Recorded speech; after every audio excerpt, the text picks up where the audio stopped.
ছাত্ররা পারে না এমন কোনো জিনিস নেই, আমরা এটা বারবার প্রমাণ করেছি। আমার পোলাটা কাকু চিনতে পারে না, কারো পড়াশোনা করতে পারে না, ব্রেনটা একবার নষ্ট হয়ে গেছে, সেন্স হয় নাই। চূড়ান্ত বিজয় আমাদের হইছে, ছাত্রদের হইছে। আসলে আমরা স্বাধীন, আমাদের এই অনুভূতি আমরা ভাষায় প্রকাশ করতে পারছি না। গেল 5 আগস্ট ছাত্র জনতার অভ্যুত্থানে আওয়ামী লীগ সরকারের পতন হয়েছে। টেলিভিশনে এই খবর দেখে আশুলিয়ার বাসা থেকে বিজয় মিছিলে যোগ দিতে যান মোহাম্মদ রিফাত হোসেন। তবে আর বাসায় না ফেরায় মা বাবা স্থানীয় হাসপাতাল ক্লিনিকে ছেলের খোঁজ করেন, কিন্তু রিফাতকে তারা খুঁজে পাননি। পরদিন রিফাতের বাবা আশুলিয়া থানার সামনে স্তূপ করে রাখা পোড়া লাশের স্থানে যান। সেখানে পড়ে থাকা একটি লাশকে নিজের ছেলের মতো মনে হয় তার। পরে অ্যাম্বুলেন্স ভাড়া করে সেই লাশটি নিয়ে বগুড়ায় গ্রামের বাড়িতে নিয়ে যান তারা। সেখানেই লাশ দাফন করে মিলাদ পড়িয়ে আবার আশুলিয়ায় ফেরেন তারা। পরে এই মা বাবা জানতে পারেন তাদের ছেলে রিফাত এখনও বেঁচে আছেন। 11 আগস্ট সাভারের স্থানীয় এক গণমাধ্যম কর্মীর পক্ষ থেকে ফেসবুকে 30 সেকেন্ডের একটি ভিডিও ক্লিপ পোস্ট করা হয়। সেই পোস্ট সাভারবাসী নামের একটি ফেসবুক গ্রুপে শেয়ার করা হয়। এতে বলা হয়, রাকিব নামের একজন এনাম মেডিকেল কলেজ হাসপাতালের নিউরো আইসিইউতে চিকিৎসাধীন, তার গানশুট ইনজুরি। এই পোস্ট চোখে পড়ে রিফাতের এক প্রতিবেশীর। পোস্টে থাকা ভিডিওটির রোগী রিফাতের সঙ্গে মিলে যায়, কিন্তু পোস্টে তার নাম উল্লেখ করা হয় রাকিব। অভিভাবকের খোঁজ পেতে পোস্টে যোগাযোগের জন্য একটি মুঠোফোন নম্বর দেওয়া হয়েছিল। সেই সূত্রে পরিবার হাসপাতালে গিয়ে রিফাতকে শনাক্ত করে।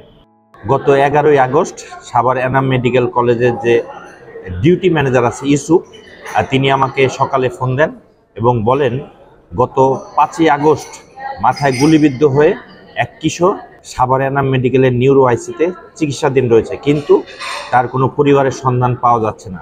তিনি কথাও বলতে পারছেন না, অজ্ঞান অবস্থায় তার চিকিৎসা চলছে। আমি 30 সেকেন্ডের একটি ভিডিও করে নিউরো আইসি থেকে আমি সকালে সাভারবাসী গ্রুপে পোস্ট করি তার পরিচয় শনাক্তের জন্য।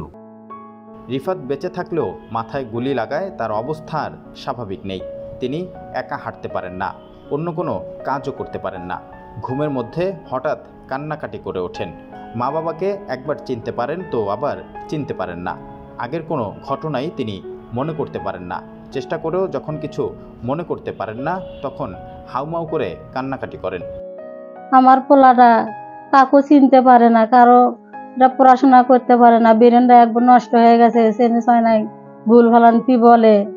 এখন পোলাটা আসলে আমি কি করবো নিজেও ভাবে বুঝতে সারের বাইনে। এখন দেশ স্বাধীন করবে যাই আমার পোলা গুলি খেয়ে এখন অসহায় হয়ে পড়ে রয়েছে। এখন দেশ স্বাধীন করবে যাই আমি যে কষ্ট করতেছি পোলার লেগে, আমি একটা ছোটখাটো চাকরি করতাম, তাও আর করতে পারতেছি না। পোলার লেগে ঘরে বয়ে রয়েছি। আমার জামাই ছোটখাটো একটা চাকরি করে, একজনের দুই কোন দিন সংসার চলে। আমরা অনেক দুঃখিত হয়ে আছি। এখন আমি পোলা খাওয়াই মুখি, নিজেরা খাই মুখি, এর মতো আমার সমর্থন নাই।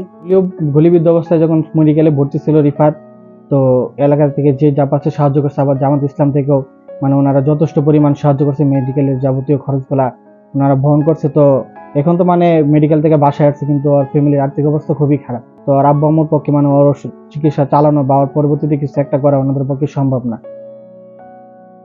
আশুলিয়ার দারুল ইসলাম ফাজিল ডিগ্রি মাদ্রাসার আলিম 2য় বর্ষের ছাত্র রিফাত।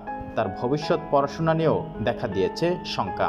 রিফাতের মা বাবা জানান, ইসলামী ব্যাংক হাসপাতালে রিফাতের অপারেশন করেছেন ডাক্তার রুহুল কুদ্দুস।